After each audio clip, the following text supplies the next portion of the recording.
In 1969, a custody case was decided in a British court. A mother lost all 4 of her children, including a 5-year-old girl named Diana. The person who sealed her fate wasn't her husband. It was her own mother. Ruth, Lady Fermoy, walked into that courtroom and testified against her own daughter. She told the court Frances was an unfit mother. Frances never recovered. Diana never recovered either. This is the wound that made Diana who she was, and the grandmother who chose aristocratic duty over her own child. On the morning of May 20, 1954, a crowd gathered outside Westminster Abbey, craning for a glimpse of the youngest bride to walk its aisle in a generation. Frances Ruth Roche was just 20 years old. Her face, framed by a lace veil and the Spencer family tiara, appeared on the front page of the Times the next day, celebrated as the new Viscountess Althorp. The press called it a union of 2 great lineages, Frances, daughter of Ruth, Lady Fermoy, and John Spencer, Viscount Althorp. The Abbey's bells rang out for a marriage that seemed to fulfill every expectation of aristocratic England. Photographs from that day show a young woman who seemed to have stepped out of a fairy tale. Guests included members of the royal family, and the society columns praised Frances's poise and beauty. The Spencer coat of arms was embroidered on her train, signaling the weight of history she had married into. In the words of one contemporary column, "It is a match that unites the best blood in the land." But beneath the confetti and the headlines, the demands of tradition pressed in. The role of Viscountess was more than a title. It meant duty to family, estate, and the future of the Spencer name. At just 20, Frances was expected to provide heirs, manage the household, and embody the values of her class. The public image was flawless, but the private reality was already shaped by expectation, one that would soon become impossible to satisfy. The story that began in celebration would not stay untouched by the forces that defined British aristocracy, or by the cost exacted from those inside its gilded walls. The birth and death of infant John Spencer in January 1960 cast a shadow over the Althorp household that would never quite lift. For 10 hours, hope flickered in the nursery. A son at last, the longed-for heir. Then came the news that John had died, his life claimed by a congenital heart defect. The family's grief was private, but the consequences were not. Among Britain's old families, the absence of a surviving male child was not simply a personal sorrow. It was a crisis of duty, inheritance, and reputation. Letters exchanged between John Spencer and his lawyers in 1962 speak bluntly of the need for a legitimate son to secure the Spencer title.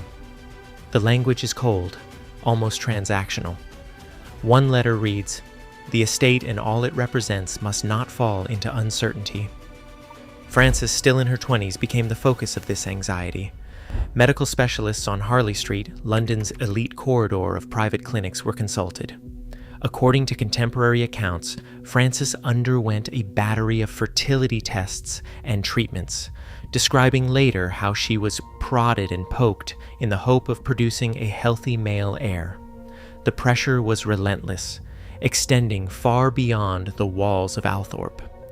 A study of Harley Street patients in the 1960s reported a 38% success rate for the hormonal treatments used at the time, a number that offered little comfort to a woman whose every failure was measured not just in heartbreak, but in family consequence. Within a few years, the marriage would begin to fray under the weight of these expectations. The private loss of a child became a public matter of lineage and legacy. For Diana, born the year after her brother's death, the message was clear before she could even speak. In this world, love was conditional, and belonging could be lost at any moment. Diana remembered her childhood as very unhappy, very unstable, the whole thing. In the tapes recorded for Andrew Morton, she described a house where the air felt thick with tension. The walls at Park House held more than the echo of footsteps. They carried the sound of arguments behind closed doors and the quiet, desperate tears of a mother. Diana's nanny later wrote that the children seemed to live in a world where love was conditional and change could come without warning. There were days when the older sisters, Sarah and Jane, would whisper together in corners, trying to shield the younger ones from the storm. Charles, the youngest, clung to Diana for comfort. The staff noticed how Diana would wait by windows, searching for her mother's car, hoping it would appear at the end of the long drive. She had learned, even before she could name it, what it meant to be left behind. Years later, Charles Spencer would recall his sister standing alone on the doorstep, waiting for a mother who would not return. The memory of that waiting, of promises broken and bonds severed, settled deep in Diana's heart. It was a wound that never fully healed, shaping her longing for love and her fierce protectiveness toward her own sons.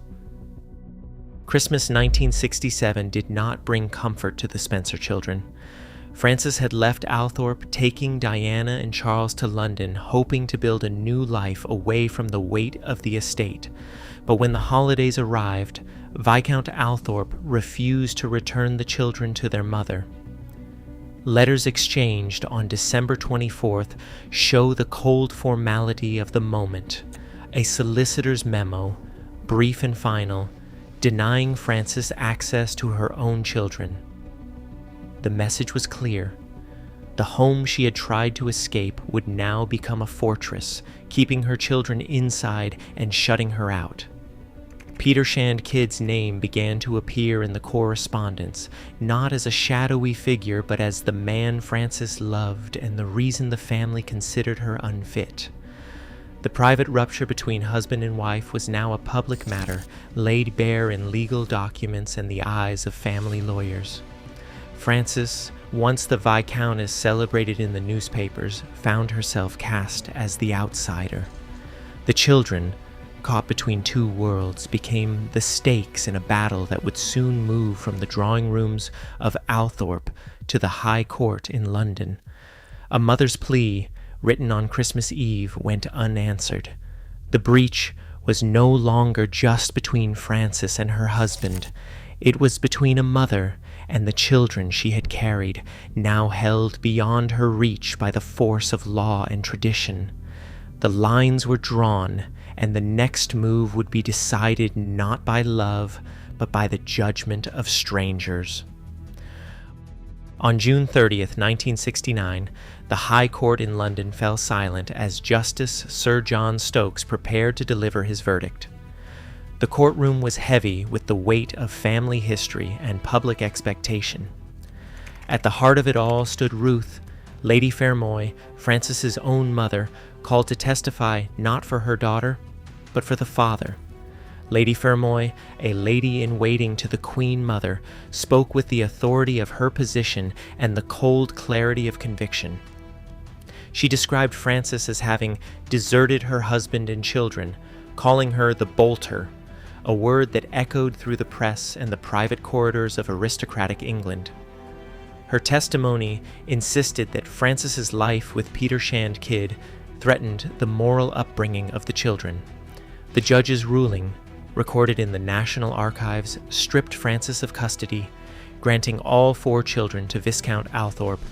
The court's decision was final, and the maternal bond, so fundamental, so deeply rooted, was severed by the power of law and the voice of a mother against her own child.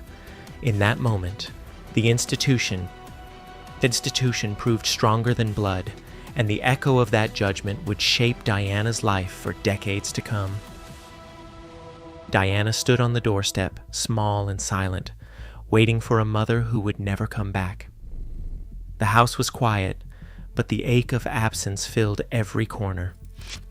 In a 2020 interview with the Sunday Times, Charles Spencer remembered his sister at that moment, just a little girl, watching the drive, hoping for the sound of her mother's car. Hours passed. The promise that Frances might return faded with the light, but Diana kept waiting, refusing to believe the separation was final. Years later, Diana would recall this scene as a wound that never closed, the first lesson in how easily love could vanish. That memory, pressed into her heart as a child, shaped the woman she became, her longing for reassurance, her fear of being left behind, and her fierce devotion to her own sons. For Diana, the loss was not just legal or public, it was deeply personal, echoing through every relationship that followed. Diana once said, "I was always searching for something, someone to love me." The wound left by her mother's absence never faded. In her private recordings for Andrew Morton in 1992, she described feeling unwanted and adrift, haunted by the memory of waiting at the window for a mother who would not return. The sense of abandonment carved itself into her adulthood, shaping every relationship and shadowing her years in the royal spotlight. Medical reports from the early 1990s confirmed that Diana sought treatment for bulimia, a struggle she traced back to childhood pain and the fear of not being enough. Even as she became the most photographed woman in the world, she confessed, I didn't think I was good enough for anything or anyone." In 1980, a royal household memo quietly recorded Lady Fermoy's ongoing influence at court, noting her guidance in preparing Diana for royal life. The same grandmother who testified against Diana's mother now stood at the heart of the royal institution, upholding the very values that had fractured her own family.